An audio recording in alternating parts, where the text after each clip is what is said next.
Sometimes it seems a deepest gloom. Sometimes where Eden's bowers bloom, by water still or troubled sea still, 'tis God's hand that leadeth me.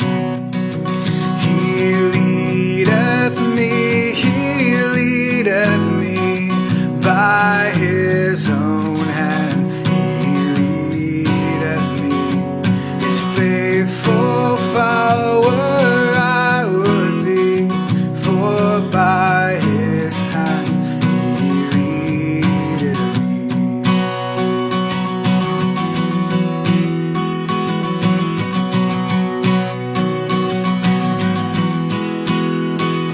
He leadeth me, He leadeth me by His own hand. He leadeth me, His faithful follower I would be, for by His hand He leadeth me. Good day everyone! Welcome po sa ating prayer covenant.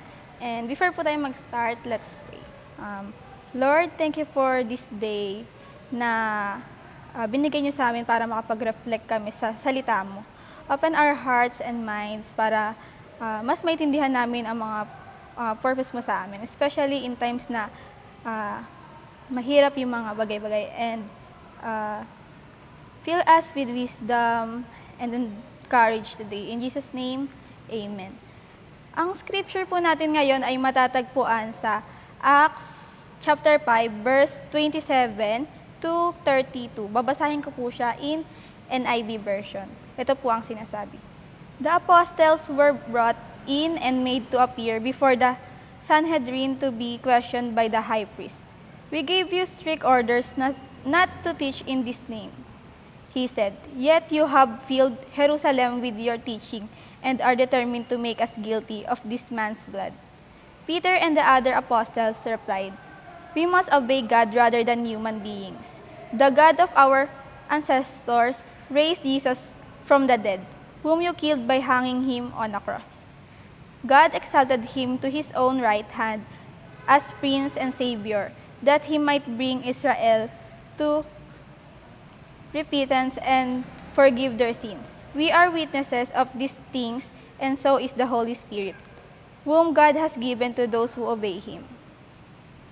Ayan. Isa-isayin po natin yung mga verse. From verse 27, the apostles were brought in. So, sa lesson po natin dito, minsan ang pagsunod sa Diyos may kakakibat na pagsubok. Ayan. They were doing good, pero nahuli pa rin sila. Sino dito yung nag-yes kay Lord, pero feeling mo parang mas dumami pa yung struggle mo sa life? Ayan. That's normal kasi following God is not the easier path. It's the better one. Ayan, sabi nga po.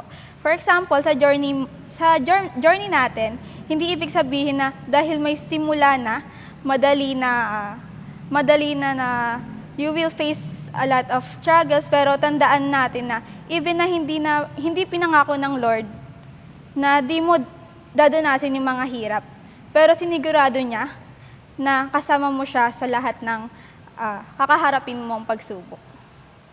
And from verse 28, you have filled Jerusalem with your teaching. Ang lesson po dito is, ang taong nag-aalab sa Diyos, hindi mapipigilan. Ayan. Sabi pa ng mga high priest, parang sabi niya, grabe kayo lahat na lang ng salita about sa Lord is pinupuno nyo yung lugar na to.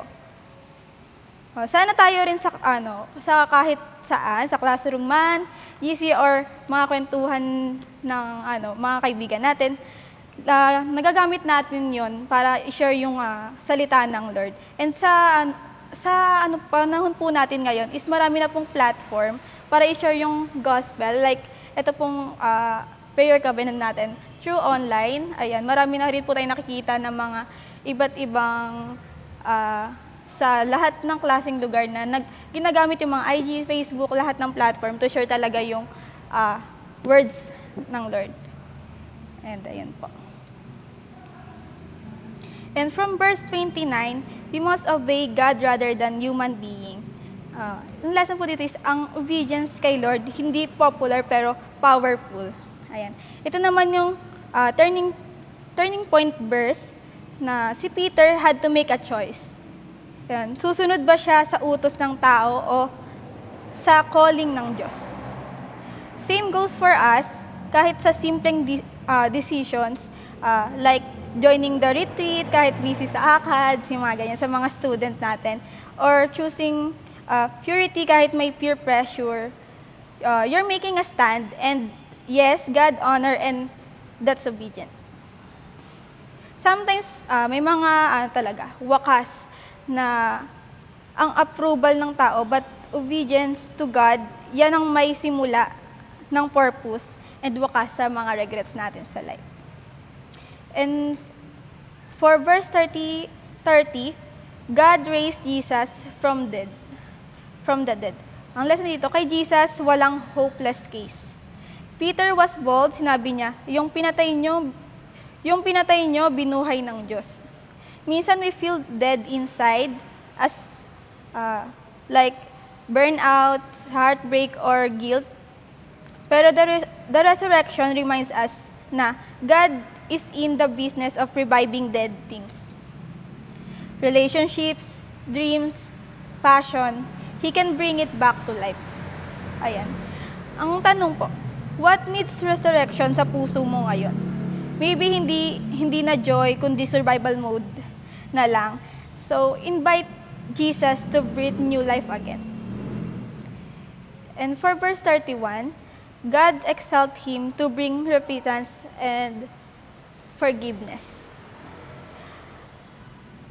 Ayan. Jesus didn't come para lang sabihin, mali ka, kundi para sabihin, halika, ayusin natin.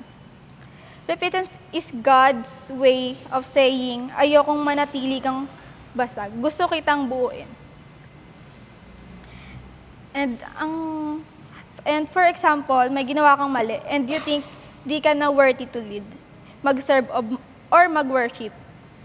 But lahat tayo may flaws. But repentance opens to the door for healing. There is always hope na sa dulo o sa wakas ng pagkakamali, laging may Lord na ready tayong samahan. And for verse 32, we are witnesses and so is the Holy Spirit. Ayan. Apostles were not perfect, pero they were willing witnesses. Hindi mo kailangan scholar or preacher, just be real. Tell your story, share what God did, kasi minsan, isang testimony lang ang kailangan para matauhan ng isang tao. You are not just a participant. You are witness. Hindi pagkataon lang ang mga pinagdadaanan mo. Ginagamit yan ni Lord to inspire others. Let your simula be someone's second chance.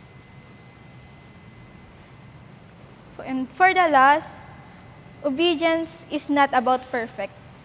It's about direction. Hindi ka tinawag ni Lord para maging flawless, kundi faithful. Like the apostles, you will be challenged, you will be questioned, you will be stretched. But when you choose to obey, you choose to walk in power. Simula ng pagsunod, wakas ng takot. Simula ng boldness, wakas ng pagiging people pleaser. Simula ng Holy Spirit move, wakas ng dry season. Let's pray. Lord, salamat po sa powerful word mo today.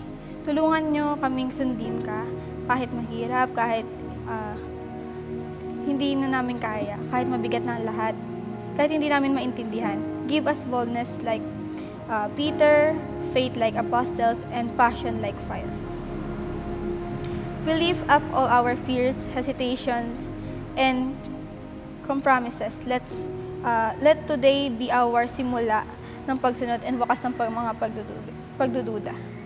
Use us, Lord, as your witness. Fill us with your Spirit.